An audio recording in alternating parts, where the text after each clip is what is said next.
Girl Who Slept with God. Prologue. On the last day of August in 1970, and a month shy of her 14th birthday, Jory's father drove his two daughters out to an abandoned house and left them there. The trip had not taken long. Her father piloted the car with resolute determination toward the very edge of town. He drove past the railroad tracks and the fish hatchery and the rodeo grounds, past the sugar beet factory and the slaughterhouse and the meat packing plant. All the while, Jory stared out the window in a silent fury. Next to her, in the Buick's back seat, Grace was practically unconscious. She lay slumped over, with her head resting accidentally on Jory's shoulder, her drool dampening the upper portion of Jory's t-shirt. Jory gave her sister a shove and then turned toward the window. Black Cat Lane and Chicken Dinner Road and Floating Feather rolled past. Long, twisty lanes sided with fields of sugar beets and alfalfa and corn. Jory watched a lone mallard drop and skid like a bomber onto an irrigation ditch, while three goats perched king of the hill style on a salvaged roof a farmer had put out for them. Her father continued on past several vast silage-smelling feedlots, and then the fields grew larger and the scenery more sparse and the houses less frequent. And finally, he turned down a narrow, unpaved road that Jory had never seen before. Then he stopped the car and opened the door. Jory refused to look up at the strange house where she and her sister were now to live. She sat in the back seat with her hands between her knees until her father pulled her forcibly out of the car and set her on her feet in the dirt. The house of their exile was ancient and dilapidated, its white siding weather-warped, its roof's shingles curling and covered with moss. And below the sharp peak of the house's second story, an enormous diamond-shaped window stared out from its gable like the Jack of Diamonds' lonely eye. But it wasn't the condition of the house that mattered, Jory knew, as much as its location. The house was safely hidden away on a back acre of Idaho farmland, far from any schools or churches or stores or neighborhoods. And it was this isolation for which Jory's father had paid. Privacy was of the utmost importance now, he had said. Or perhaps more correctly, the word he was looking for was secrecy. Her father unwedged the few taped-together boxes from the Buick's trunk. One at a time, he carried them up the house's peeling green steps and deposited them onto the living room floor. Jory stood holding the screen door open and taking occasional, unwilling peeks at the dim interior of the house. A brown couch sagged, dead cat-like, against one wall. The portion of the floor she could see from the doorway was made of sloping hardwood, and was partly covered by a gray flowered rug that must have been bride beautiful at some point a very long time ago. Jory heard the car door slam. A second, after a second, her sister came wandering up the porch steps. Grace leaned against the door frame for a moment and then wobbled toward the couch, where she proceeded to lie down on her side, face buried against one of the sofa's armrests. I think that about does it. Her father wiped his hands down the front of his khaki pants. Yup, he said, gazing around the room. There you are. Jory gave him a hard, bright look. Here we are. He searched for something in his pockets. He whistled Red River Valley and patted down his shirt front and then his pants pockets.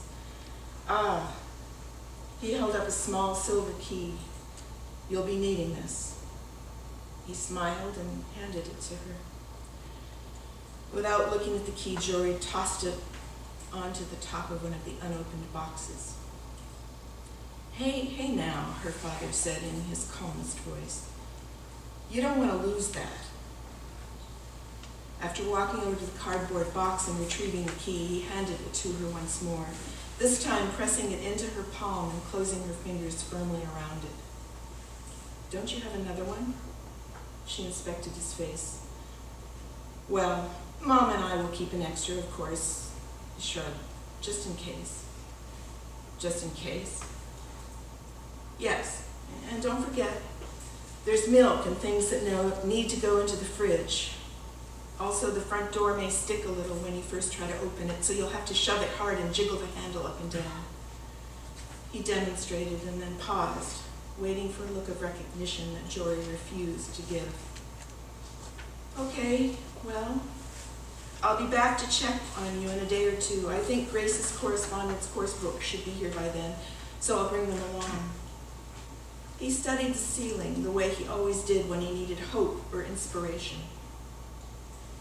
You might want to get Grace into bed. The doctor gave her a little something to calm her down, a shot or a pill or something. I noticed. You know, he said, ignoring her tone and marching on, you've got just about everything here. He cast a proprietary glance around the room. I think you girls are all set, really. I think that about does it. She stood and stared at him. His smile seemed sewn in place. Dad. He stepped toward her and pulled her head tight against his chest. For a moment, she listened to his huge heart's muffled thumping. Then she could feel him sigh. He stepped back and put his hands on either side of her face. Bending down, he pressed his lips against a spot in the middle of her forehead. Jory Ann, he whispered. And then he touched the spot firmly with the tip of his finger as if sealing the kiss into place. She had a sudden impulse to slap him. Jory sat on one of the boxes with her back to the door, and as her father pulled the Buick out onto the driveway, she could smell the dust that drifted up in the wake of his leaving. For a moment, she remained like this, and then, with a start, she jumped up and scrambled towards the house's stairway, leaping up the stairs to the second-floor landing and its diamond-shaped window. Breathless, she hung onto the window's angled frame and peered out. The glass was slightly wavy and thick, but she could see everything below. The sway of a giant willow, the branches of a plum tree set to shaking by old men crows already drunk on its rotting fruit, and the steady trajectory of her father's green Buick disappearing down the graveled country road. She watched, unmoving, until the last of the car's comet tail of dust evaporated into the late afternoon air. Then she sank down on her knees on the hardwood floor. This high perch made her feel removed and above, and as far as a banished maiden locked in smooth stone tower. Forever gazing down, they waited for nothing, for knights who were already dead and wouldn't be coming. The first night, she refused to sleep in either of the two iron-framed beds. She didn't unpack any of the boxes either. As it grew dark, she covered Grace with a red plaid blanket and then moved out onto the back porch and sat on its wooden floor with a wedding quilt she'd found on one of the beds wrapped around her. John 4:7. Beloved, let us love one another, the quilt admonished in embroidered script, courtesy of Levita Lamar Hicks. John 15:13. Greater love hath no man, proclaimed Eleanor Genevieve Dorkson. Let love be your greatest aim, for God so loved the world. Love never fails. Fuck you, and you, and you. Jory twisted the quilt around to its other side. Here there were no Bible sayings, only endless twining circles, wedding rings stitched carefully in pink and gold thread. She ran her hand over the puckered material. How many days and nights did it take to sew something like this? And did each woman do her own portion separately, or did they gather over a long sewing table in someone's living room and talk as they worked? And why did they do it anyway? where it had ended up. They were all dead, the quilt makers and the bride, and their painstakingly stitched words meant nothing. Nothing. She pulled the quilt tighter around her shoulders. Something about the way she was sitting, hunched and small, reminded her of how once, when she was little, despite her mother, she had hidden beneath a table in the back corner of the public library. She had watched from behind the table's great carved leg as her mother stood in line, checked out her books, and then calmly set off for the drugstore with Jory's two sisters in tow. Jory had come out from her hiding place then, smacking her head on the table edge in her hurry, just in time to see the three of them walking past the glass doors of the library and on down the sidewalk, her little sister occasionally stooping to scratch at something on her knee. Jory was quite sure she'd forgotten that incident completely. She glared up at the sky, and the points of the stars blurred together. She cried then, a few big, splintered sobs, and pounded at the porch's floorboards with her bare heels over and over until finally, wondrously, it hurt enough to stop. She rocked back and forth, hugging her knees, holding her bruised feet carefully off the floor, while her chest seized, her lungs catching at the frayed threads of air. She wiped her nose on a corner of the quilt and then held still, listening. The night air hummed with the same happy insects. A farm or two away, a dog barked and then barked again. She was still here. Nothing had changed. What had she expected? She tipped slowly over onto her side, clutching the quilt, and let her face slide against the cool of the painted wood porch. God is love, she thought, for God so loved the world. The sunlight slanted through the screen on the porch, warming her face and bringing the gradual knowledge that she was somewhere strange and that her neck was now very sore. She sat up slowly. Several parts of her body ached from a night on the wood floor, her feet in particular, and the backs of her heels. She stepped over the heap of quilts and marched into the house, letting the screen door whap shut behind her. Inside the doorway, though, she stopped and stood. In the morning light, the kitchen looked as if someone had cut its angles out with left-handed scissors, and it smelled like cat food and old bleach or damp, many-eyed potatoes. Jory walked slowly from the wide double sink to the prehistoric gas stove, and then to the linoleum-topped kitchen table. She was supposed to live here in this place, in this peculiar old house that smelled like someone else's cast-off life. She could feel herself breathing in an irregular way, as if she had to concentrate in order to make her lungs expand and relax. She walked into the living room. Grace was lying on the dead cat couch, still wearing her tennis shoes and snoring softly beneath the plaid blanket. The unopened boxes squatted in a circle around them. One of the boxes had a large paper sack on top, and that was leaking something pink and white. A large blossom-colored pool had formed around the bag and was now dripping down the side of the box. Cherry vanilla. He'd always bought it for her when she was sick or sad. Once, when Jory had to have stitches, he brought the whole carton into her bedroom wrapped in a dish towel and fed her one spoonful after another while he explained how scar tissue formed, how even the stars healed themselves. He'd been wearing a tie with small green ducks on it. Jory found one of her tennis shoes under the couch and the other near the front door. She crammed them onto her feet without untying the laces.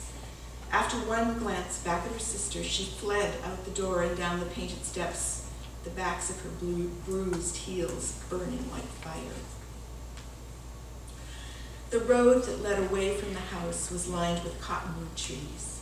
and little bits of fluff blew all around her and clung to her hair as she strode fast past weedy patches and fields of corn and late summer wheat. She passed a barn that had faded to an unidentifiable color. A large spotted dog lay panting in a strip of shade beneath the barn's overhang. The dog inspected her, raised its wedge-shaped head and blinked slowly, but did not get up. Jory kept on walking. Once she turned around to see the house's diamond-shaped window winking at her in the late morning sun. She hadn't noticed the heat. The blood now hummed in her head as she marched along, kicking up loose gravel. The flat string of road ran on ahead as far as she could see, shimmering and wavering a little at its farthest point. Jory made a half-strangled noise deep in her throat and sat down next to the edge of the road. A drain ditch, bristling with cattails, rushed foamily past her feet. The wind began to blow in short, dry little gusts that she could feel in the sweaty sections of her hair. A large crow sailed past and then landed clumsily on the thick stalk of a cattail. The bird maneuvered briefly, attempting to vary its grip in hopes of a stronger foothold, but quickly gave up and flapped on. Jory stood and peered toward the road. A rounded truck, the color of curdled milk, was coming toward her. She stared as it passed her, and then suddenly, with a bump and a sigh, it pulled off onto the road's steep shoulder and came to a stop. She could hear a crow squawking insistently somewhere overhead. The truck reversed gears and backed up slowly to the spot where she was standing. Al's frozen ice cream treats, the truck's passenger side read. Tasty and delicious. The man inside was already leaning across the seat to open the door. "Missed your bus?" he said, smiling. The truck's front seat was high above her, and she had to grab at the crease-hardened hand he offered down. With a powerful pull, he hoisted her firmly up onto the cab's slick vinyl seat. "Well, hello there," he said. He raked his blue-tattooed fingers through his ponytailed hair and made no move toward going somewhere. Jory stared through the windshield at the road she had just come down, and then behind her at the tiny diamond-shaped window of the house, nearly hidden in the trees. She could feel the back of her throat suddenly swelling and tight with tears. "Where have you been?" she whispered. "Where were you?" "Well," he said, "in between selling delicious ice cream treats, I've been busy scouring the landscape for you." He rested his elbow on the seat back and with one finger pushed a stray strand of her hair behind her ear. For a second, neither of them moved. Then he reached out and pulled all of her past the gear shift and onto his lap. She sat sideways across his hard legs and leaned her head against his shirt, breathing in his smell. It was the same as always. Engine grease and cigarette smoke and something unidentifiable that she always thought of as burned sugar. She closed her eyes. Through his chest, she could hear him humming a song she didn't know. He held her carefully with one arm, and she could feel his muscles tense as he put the truck into gear and then steered them back out onto the road. He flicked the switch on the loudspeaker, and as the truck jounced along, music played above her like a carnival tune from a faraway fair, a tinkling gypsy music as strange as a blue tattoo. It followed them like a long holiday all the way down the road to wherever it was they were going. Chapter 1. It was like this. There was to be no mixed bathing, no circuses, no bowling alleys or pool halls or card playing except Uno. No dancing or movie watching, no makeup or pierced ears or flashy jewelry or immodest dress of any kind. Men were to have short hair and women long, and joy was spelled Jesus and others, and then you. Some things were so taboo that no mention was even necessary. Alcohol, premarital relations swearing. Gosh and gee and Jiminy Christmas were out, as were fart and butt. Sundays were for Sunday school and junior church and Bible quizzing, not for working or going to the grocery store. It all sounded funny when she said it out loud, but really it wasn't. Jory had tried explaining this to several incredulous listeners when they were all in the 6th grade at Eisenhower Elementary. And now she was glad to be going to Arco Christian Academy. Everyone already knew and understood, and there was no need to discuss any of it over sloppy joes and fruit-berry surprise. It had made her feel tired and squinty-eyed to have to repeat why her mother wore her father's Phi Beta Kappa key on a chain around her neck instead of wearing a diamond wedding ring, and why they had a bomb shelter in their garage instead of a car, and a ham radio antenna where the TV antenna should be, why they ate lentil loaf nearly every night and kept a refrigerator in the backyard full of nothing but apples, and why she and her sisters had all skipped 1st grade. There were way too many things to explain and no words for half of it. And for a while, when she was younger, she hadn't known she would have to. Her father was just her father. People had always called him doctor. He had always gone to Harvard and discovered new moons and ridden his old black bike to teach each day, run around their backyard 20 times each night still wearing his work shoes. And her mother was just her mother, who didn't work and didn't drive and didn't go anywhere or talk to anyone except at church and at the library, where she went twice a week, to check out as many books as they would allow her, and to place orders for the new ones that they hadn't had the foresight to order themselves. This was just the way it was, the way they were, and it had been and would be forever. Like Polaris, the pole star that always pointed north, so were the 5 of them together, her father and mother, and Grace, and then Jory, and Francis, the Quanbecks. No matter where Jory went, or how she turned, or where she was standing in the world, they were still there, unmoving as the rest of the stars and planets whizzed past under the watchful gaze of God's bright eye. That night, as Jory lay in her bed, waiting to fall asleep, she listened to the sound of her father pounding around the oval-shaped track he was slowly wearing into their backyard. Pound, pound, pound. She could hear him wearing, coming closer, running toward her window, and then suddenly past as he curved by the plum tree and around the irrigation ditch and on toward the swing set. Their backyard was 1/4 of an acre wide, and her father ran 20 times around the whole thing each night after he got home from his teaching job at Northwestern Bible College. Jory flopped over onto her mattress, trying to find a softer, more comfortable spot. For someone who viewed the body merely as a temporary shelter for the soul, her father seemed to care a great deal about keeping his in good shape. Whereas her mother cared not one iota. While her father did his 20 laps around the backyard, her mother lay on the couch, reading historical biographies of Queen Victoria and Eleanor Roosevelt, and filching Hershey's Kisses out from between the couch cushions, which is where she kept them to soften.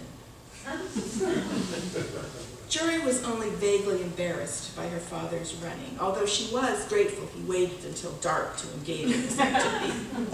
But lately, nearly everything about her mother's body filled Jory with alarm. It was so frighteningly female, with its overabundant breasts and hips, and its thighs and calves and upper arms seemingly made of floppy doll rubber. And when her mother wore culottes or skirts, which she frequently did in the summer, Jory couldn't help thinking that her mother's knees and thighs resembled 2 beluga whales, threaded with undersea veins running tight and blue beneath the milky fat. Jory was aware that it was only her own response that had shifted. Nothing about her mother was any different than it ever had been. Her heart-shaped face with its dramatic widow's peak and slightly pinched features that seemed to expect, if not invite disappointment. Her permanently chapped lips that lent her mouth a pinkish, rosy tint and made her appear to be wearing lipstick, even though she hardly ever was.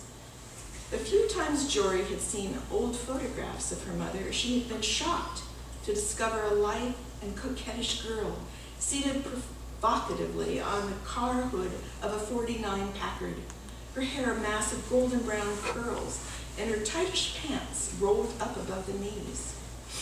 In another photo, this same slim girl was laughing as she stood on tiptoe in a boat, being rowed by a grinning young man in a Navy uniform. In these pictures, her mother appeared far more confident and charming than Jory currently was or ever might be. That was before I met your father, her mother had said, sighing and sliding the black and white photographs back into the album, and before I joined the church.